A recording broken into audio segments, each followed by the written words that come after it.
Well, belated, hope you had a nice holiday Labor Day weekend there. Now, it not only marks the end of summer, unfortunately, although you wouldn't know it with 90 degrees out today, but it is also the unofficial start of the election season. Now, we're going to focus on Albany in the next segment here because, frankly, that's where most of the competitive races are, at least between Jersey and New York.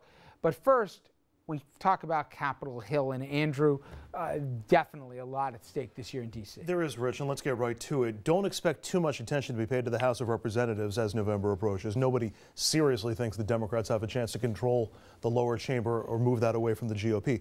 The real focus is going to be on the Senate, where Republicans need only to win 6 more seats to gain control of both chambers on Capitol Hill, and by most accounts, that majority is the GOP's to lose at this point.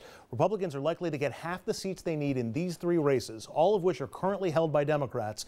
But the appointed incumbent in Montana is in real trouble, and retiring Democrats in West Virginia and South Dakota are expected to lead a Republican takeover. So that's 3 of the 6 seats that Republicans need. The other 3 or more could come from these states. Democratic incumbents in Arkansas, Louisiana, North Carolina, and Alaska are all either trailing in the polls or have odds makers and analysts betting against them.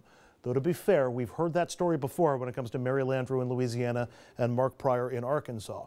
And then, just to keep analysts honest, are 5 races that I'm calling wild cards this fall. Republicans are favored to keep their seats in Kentucky and Georgia, as are Democrats in Iowa, Colorado, and Michigan. But none of those leads are overly secure at this point, and any changes in these races could upset the entire Senate matrix come Election Day, Rich. But for the most part, the headline here is Republicans have the inside track to regaining control of the Senate.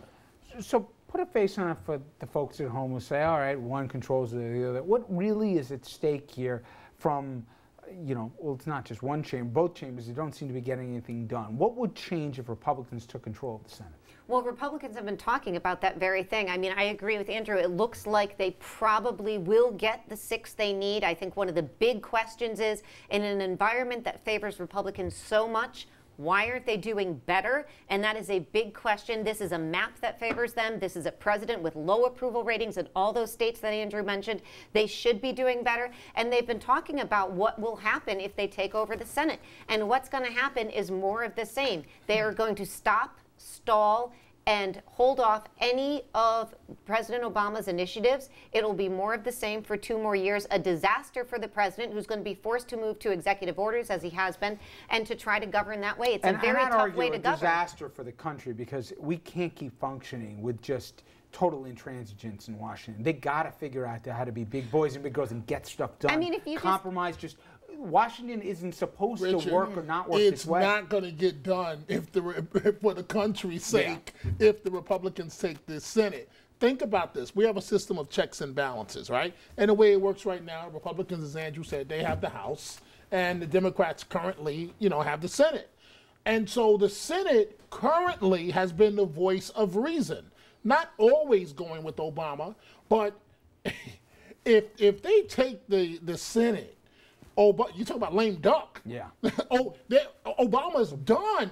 Finished. Every day. Put a fork in him. He will be completely executive. He won't be able to do anything. I'll one up you because Mitch McConnell, the Republican majority leader, has said in interviews, what we're going to do is pin back the president's ears on budget bills. So either he takes back some of his positions on things like the EPA, or he's going to have to veto these budget bills.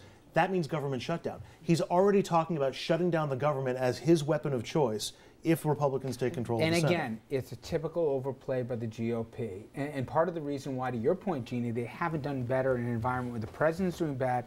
Global events have conspired against him as well here, from ISIS to what's going on with Syria to what's going on with the Ukraine. We can keep going up and down the line here, Iraq, etc. And still, they should be running the table. They're not, because they're not offering alternatives.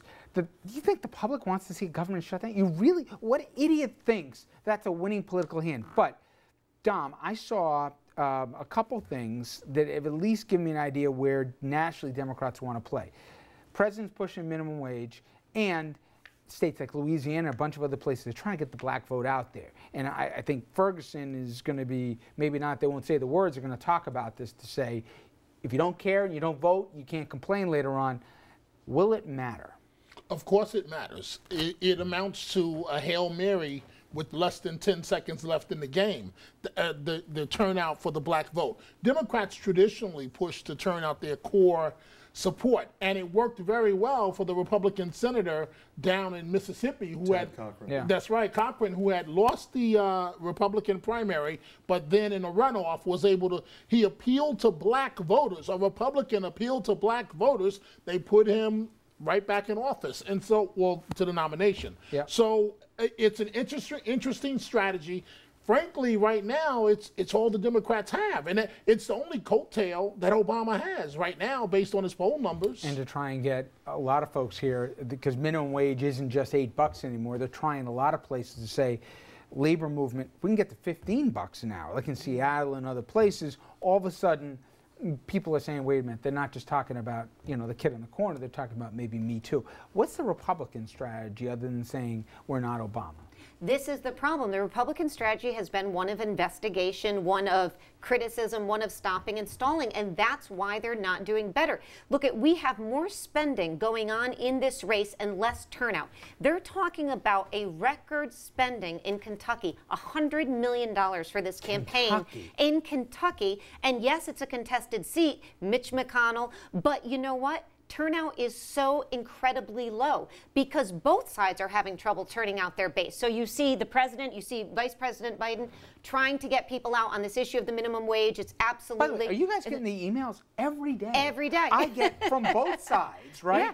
20 to 30 emails from both sides saying, my God, time's running out with blinking red lights. If you don't give money now here, we're going to lose. It's going to be the end of Armageddon. Let me just tell you, in class the other day, 50 young people, I asked how many of them were animated and energized to turn out to vote in the general election. 2 people. And that is pretty standard across the country. I wonder how many will vote. And how many will, because more people say they will than actually do. I mean, so all the money that's being that's sent. That's the Democrats' problem in a nutshell in this race. Is, Young people and minority voters who will turn out on a presidential year, especially if Barack Obama's at the top of the ticket, but they just don't show up. And shame on the Democrats who have done a great job in presidential races and can't get their base to turn out in midterms. That is a big problem for the Democrats. But I think, and we'll get to a break, I think it's a pox on not just Washington for making it so unappealing. Just every day, it's one story worse after the other about how that's not what we elected them to do. I don't care if you're a Republican or a Democrat or whatever you are.